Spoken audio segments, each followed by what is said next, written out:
having fought the war for the preservation of democratic principles, should we not demand that our own local government be purged of political dictatorship?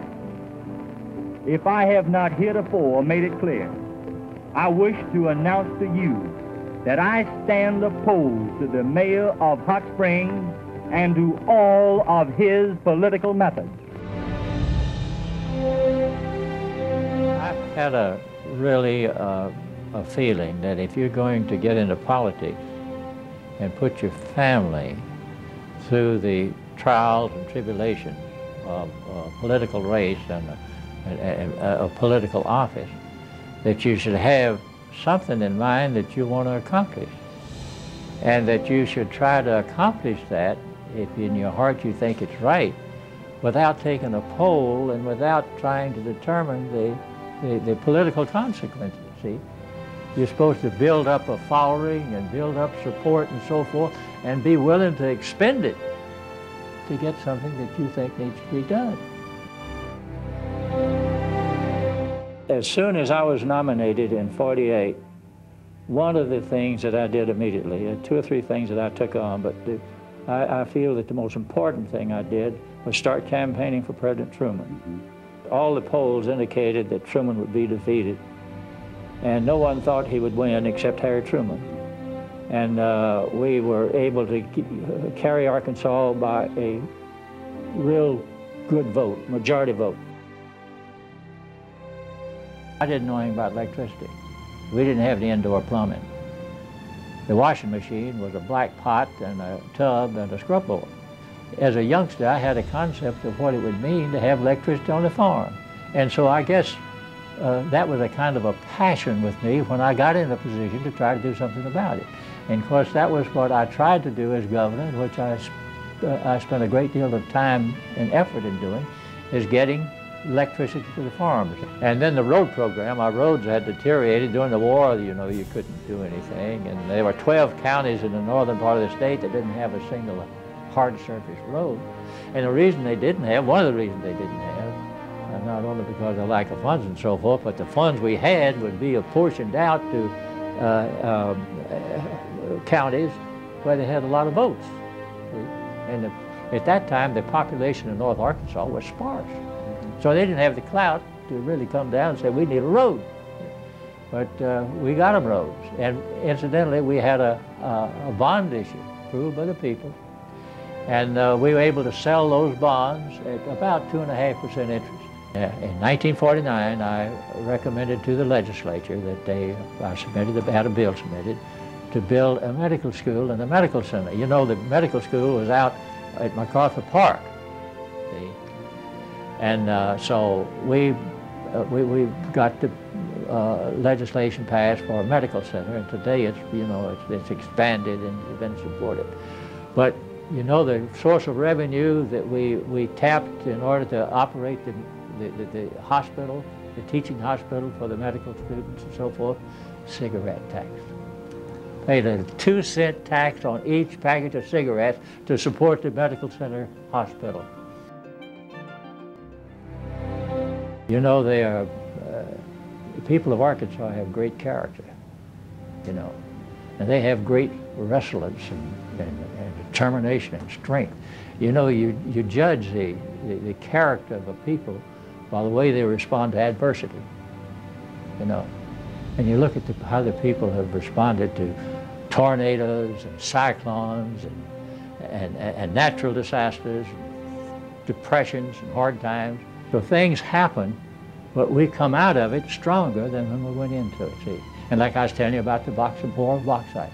The people in bauxite in that area responded to the president's call to go in and dig out bauxite in order to produce aluminum for the building of airplanes for the war. And so the bauxite was mined, aluminum was produced, battles were fought, and victories were won because of what the people did in Arkansas. Chief executive officer of these corporations, now they're making a study of Arkansas, trying to figure how it's going to compete in this 21st century. Well, they can quit making their studies. I can tell them now. The Arkansas people are going to be able to compete with anybody, any place, anywhere. It's a great state. One of my greatest blessings had the opportunity to live in Arkansas. Well, I want to remember me for the things we accomplished. And I want them to remember me and say about me that he was a governor who did what he thought was right. He didn't take a bow. He followed his deepest convictions as what he thought was best interest of this state. And that's what I did.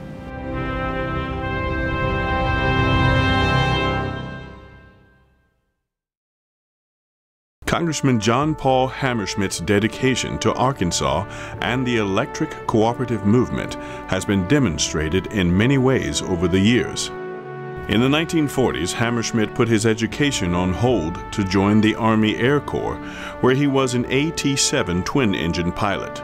The congressman, a native of Harrison, returned home after the war and became active in politics, where he was drawn to the Republican Party. After the war, we decided that we needed a two-party system because the races were all over in July or whenever the Democrat primary was. In 1953, Winthrop Rockefeller came to Arkansas and energized the Arkansas Republican Party. This gave the Arkansas Republicans a real shot in the arm.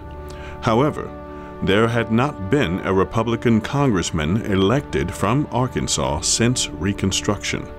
But the party always felt it was important to run a Republican candidate when they could. Just before filing time was up, we couldn't find anybody to run in the 3rd District.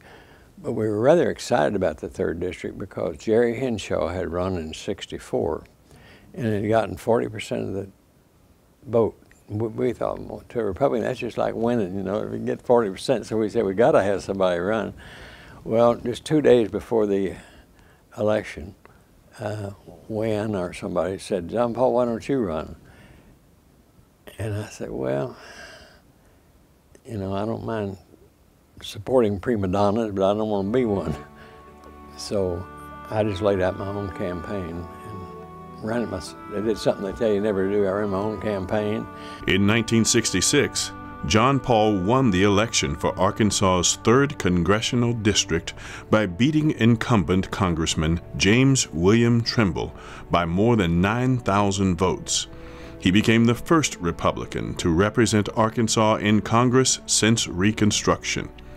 During his first term in office, John Paul became personal friends with George H.W. Bush, a fellow freshman congressman from Texas at that time. They remain close to this day. However, it was across the aisle where John Paul found great allies in serving as the 3rd District Congressman. When I first went up there were 2 people who took me under their wing. Of course, I was the first Republican we'd had in 100 years since Reconstruction. And Wilbur Mills and Senator McClellan, after I'd been there for a little while, decided that they were going to nurture me, and they did. Wilbur was very close to me, and I'd talk with him nearly every morning in H208 in his office there after he'd done his crossword puzzle. Throughout Congressman Hammerschimidt's career, he accomplished many things, but the one that made the most impact on the electric cooperatives of Arkansas is the development of the McClellan-Kerr system. As ranking member of the House Committee on Public Works and Transportation, he led the charge to gain the approval of the U.S. Army Corps of Engineers and the Federal Energy Regulatory Commission for the licensing necessary to construct the 3 hydroelectric power plants AECC built on the dams of the Arkansas River that continue to produce power today. Well, those locks and dams have been so important to our economy. And that's part of it, of course. And I'd give credit largely to Senator McClellan for most of those locks and dams. Of course, they had a great amount of civilian support for that. I'd go down the list, but there were a lot of great people that gave McClellan and Fulbright, but McClellan was more involved in the river. John Paul has had a long relationship with the electric cooperatives of Arkansas that spans the congressman's life and career. I used to know all the directors of all the co-ops because they would all come to the Washington Hotel every year, and I guess I went to those for 26 years. He even recalls that his father was an early supporter of the Arkansas Electric Cooperative movement and one of the first members of Carroll Electric. My father became an early member of the cooperatives. Carroll Electric, now it's a huge one. I want to say that my father was one of the early supporters of co-ops, electric co-ops. It's been a very enjoyable life. I was fortunate to have a very class act wife, Virginia, and she died in 2006, but we were married 58 years. She was a big part of my life, obviously. But I think we're put here on this earth to serve other people. That's the reason for our existence. And I was very fortunate to be in a lot of places where I could do that. And being in Congress gave you some leverage to really help people from time to time. Ladies and gentlemen, the third recipient of the Sidney S. McMath Public Service Leadership Award is former Congressman John Paul Hammerschimidt.